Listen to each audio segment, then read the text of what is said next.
இது ஒரு நல்ல கேள்வி. ஜக்காத் எடுத்த பணத்தில் என் மகனுக்கு இன்ஜினியரிங் படிக்க வைத்தேன். ஒரு ஆண்டுக்கு 2 லட்சம், 4 ஆண்டுகள் மொத்தம் 8 லட்சம் செலவு செஞ்சுட்டேன். இப்போ என்னுடைய மகனோட இன்ஜினியர் பட்டம் பெற்றான். அந்த பட்டம் சொத்தில் சேருமா? அந்த மகனுக்கு 8 லட்ச ரூபா கொடுத்துட்டாரான். அதாவது 2 மகனுக்கு என்ன செஞ்சாரான், 2 லட்ச ரூபா செலவழித்து 4 வருஷம் இன்ஜினியர் படிக்க வச்சுட்டார்.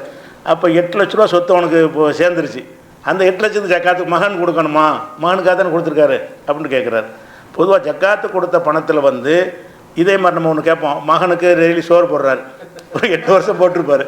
8 வருஷம் சோறுக்கு எவ்வளோ ஆகும்? அப்போ அது ஒரு 8 லட்ச ரூபா வருமா? அப்படி கேட்க முடியுமா? தேவைகளுக்கு செலவு செய்வது சொத்தாக்குவது கிடையாது. இந்த சோறு போட்டதெல்லாம் வச்சுக்கிட்டு அவன்கிட்ட 8 லட்ச ரூபா சேர்ந்துருக்குமா? நீங்கள் 8 வருஷத்துக்கு மகனுக்கு சோறு போட்டிங்கன்னா அவனுடைய சொத்தில் அந்த தொகை ஆடாயிருக்குமா? திண்டு கழிச்சது முடிஞ்சு போச்சு. அது இப்போ அதுக்கு சொத்தில் எப்படி சேரணும்? அதை சாப்பாடு போட்டது, ட்ரெஸ் எடுத்து கொடுத்தது, இந்த படிப்பை எடுத்து கொடுத்தீங்க. இந்த படிப்பை வச்சுக்கிட்டு அவன் 8 லட்ச ரூபா எங்கே வாங்க முடியுமா? 10 லட்ச ரூபா அவங்க சொத்து எவ்வளோ இருக்குன்றது 8 லட்சத்தை சேர்த்து சொல்ல முடியுமா?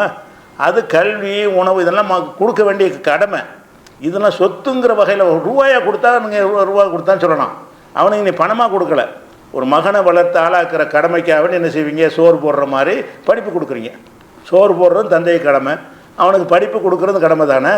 அதனால் 8 லட்சமோ 8 லட்சம் கம்மியாக கேட்டு இன்ஜினியர் டாக்டர் மாதிரி படிக்க வச்சிங்கன்னா ஒரு கோடி கூட கொடுத்துருப்பீங்க, 50 லட்சம் கூட கொடுத்துருப்பீங்க. அவ்வளோ பெரிய தொகையை கொடுத்து நீங்கள் உங்கள் மகனை படிக்க வச்சுட்டீங்கன்னு வைங்க. படிக்க வச்சா 50 லட்சம் சொத்துக்காரன் நீங்கள் சொல்ல முடியுமா? அது அவனுக்குள்ள கல்வி. அப்புறம் அவன் சம்பாதிப்பான், அது கொடுப்பான். அந்த டாக்டரான பிறகு அவன் சம்பாதிக்கிறதுக்கு அவன் என்ன செய்வான் கொடுப்பானே தவிர அவங்களுடைய கல்வி, உணவு தேவைகளுக்கு செலவழிப்பதெல்லாம் அவர் கொடுத்த சொத்தாக என்ன செய்யாது, கருதப்படாது. அதை வழங்கிக்கிறணும். அடுத்து